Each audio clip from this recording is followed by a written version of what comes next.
मेरा नाम Saurabh Kulshreshtha, chartered accountant. जैसा कि मैंने अपने शॉर्ट्स में बताया था, लैंड और बिल्डिंग को बेचने पर क्या प्रावधान है और बेचना भी है तो बिलो सर्किल रेट, तो उसके बीच में क्या प्रावधान है। अपने वीडियो को बिल्कुल भी स्किप ना करें।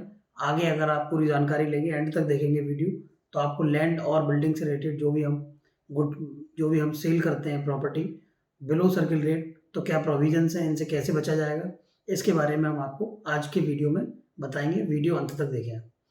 जैसे कि एक असेसी अपनी प्रॉपर्टी, लैंड, बिल्डिंग और बोथ दोनों को सर्किल रेट से नीचे बेचता है, डाउन वैल्यू पर बेचता है, तो उसके केस में जो दोनों की सेल वैल्यू और stamp duty value as decided by government, उनके बीच में जो भी डिफरेंस होता है वो दो लोगों पर टैक्स लगता है, दो लोगों पर टैक्सेबल हो जाता है। पहला होता है सेलर पर, सेकंड होता है बायर पर। अब सेलर पर कैसे कैलकुलेट होता है? जैसे सपोज अगर हमने कोई भी प्रॉपर्टी 20 लाख रुपए की बेची और उसका सर्किल रेट है सपोज 22 लाख 25 लाख रुपए, सपोज 20 लाख की बेची, सर्किल रेट है 25 लाख रुपए, तो मैं आपको बताना चाहूंगा इन दोनों के बीच में जो डिफरेंस है वो है 5 लाख रुपीज।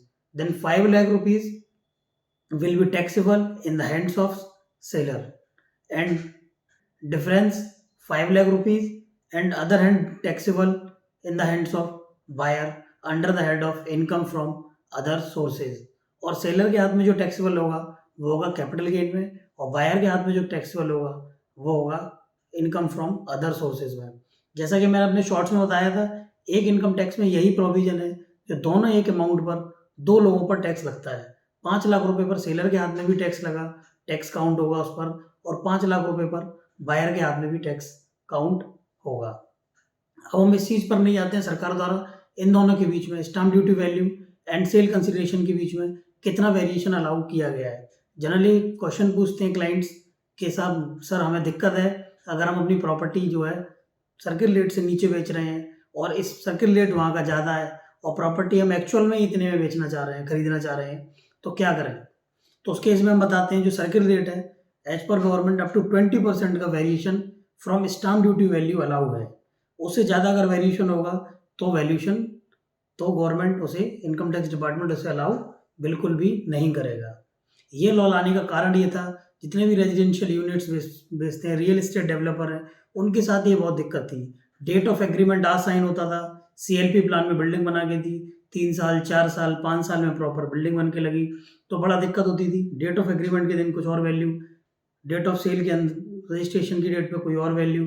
तो इन चीज़ों को देखते हुए फाइनेंस मिनिस्ट्री ने 2021 में अप टू 20% का वेरिएशन अलाउ कर दिया था। स्टाम्प ड्यूटी वैल्यू से 20% नीचे तक वेरिएशन अलाउ है, इससे ज़्यादा के वेरिएशन पर अलाउ नहीं है। तो अगर इससे ज़्यादा वेरिएशन अगर होगा तो वो दोनों के हाथ में टैक्सेबल होगा। तो कृपया करके ऐसा कोई भी काम ना करें कि दोनों पर उस अमाउंट पर टैक्स लगे। पहले इन चीज़ों से बचा जा सकता था, बहुत आसान चीज़ें थी। अब सारी चीज़ें सरकार के टिप्स पर हैं। आपका आधार कार्ड वहाँ रजिस्टर्ड होता है, पैन कार्ड रजिस्टर्ड होता है, तो बहुत सिंपल है कि चीज़ों को आइडेंटिफाई करना कि आपने किस तरीके के ट्रांजेक्शन किए हैं। तो अगर आप ऐसा करते हैं तो आप सेल्फ डिक्लेरेशन से इनकम पर टैक्स ज़रूर दें, अदरवाइज आप पे पेनल्टी और पैनल प्रोविजन के चार्जेस लग सकते हैं। मैं बात करता हूँ सेक्शन 50C की। सेक्शन 50C जब इंट्रोड्यूस हुआ था तो बड़ा खतरनाक सेक्शन माना जाता था ये। 50C के लिए क्या है, जितने भी ब्लैक मनी लॉन्ड्रिंग की चीज़ें थी, पैसे को घुमाना, कोई भी चीज़ गवर्नमेंट की नज़र में 50 लाख रुपए की है और आप उसे 10 लाख में बेच रहे हैं, 20 लाख में बेच रहे हैं, गवर्नमेंट के स्टाम्प उतने पर, गवर्नमेंट के स्टाम्प बचाने के लिए लोग उसे कम वैल्यू पर सेल परचेज करते थे, जो कि इस सेक्शन के आने से लोगों की बिल्कुल कमर तोड़कर रख दी है इस सेक्शन ने। तो मैं आपको बताना चाहूँगा कि ये सेक्शन 50C जो है केवल कैपिटल असेट्स पर अप्लाई होता है, ना कि कैपिटल असेट्स के अलावा।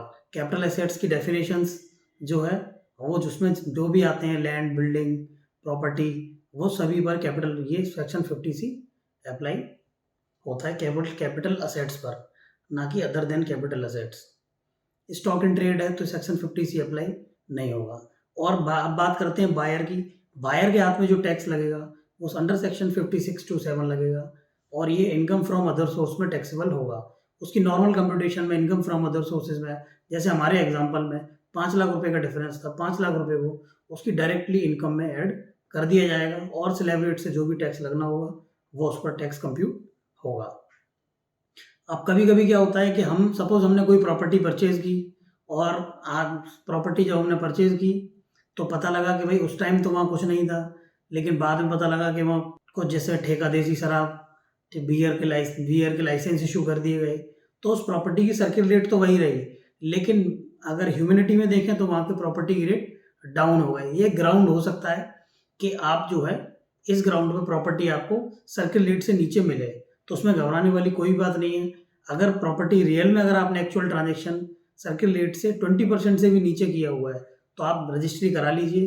कभी भी अगर इनकम टैक्स से कोई भी नोटिस आता है, तो उसके आप प्रूफ एविडेंस प्रोड्यूस करिएगा।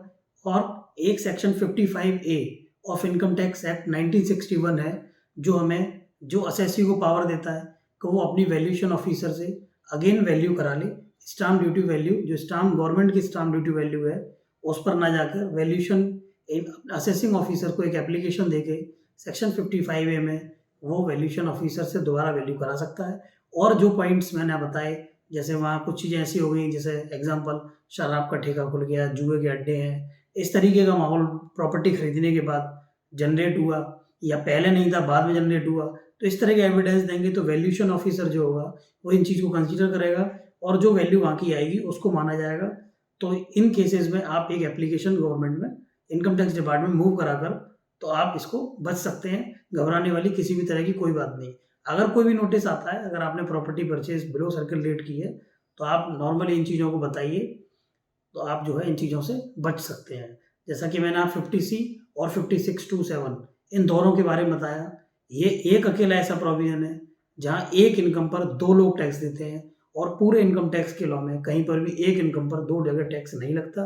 ये सरकार का पैनलाइज़ नेचर का टैक्स है, ताकि लोग इस तरीके की चीज़ों से बचें और इस तरीके से बिलो सर्किल रेट पे चीज़ें प्रॉपर्टी ना परचेज़ करें।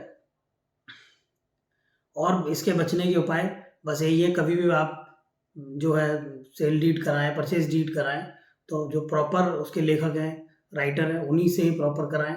वैल्यूएशन प्रॉपर रहनी चाहिए, स्टाम्प ड्यूटी वैल्यू पूरी पे करें। बस, धन्यवाद। आपको वीडियो अच्छा लगा हो, लाइक करें, शेयर करें, सब्सक्राइब करें, कमेंट करना ना भूलें। किसी भी तरह का कोई क्वेश्चन हो इसके रिगार्डिंग तो मुझे कमेंट में लिखिएगा, मैं उसके बारे में ज़रूर बताऊँगा। धन्यवाद।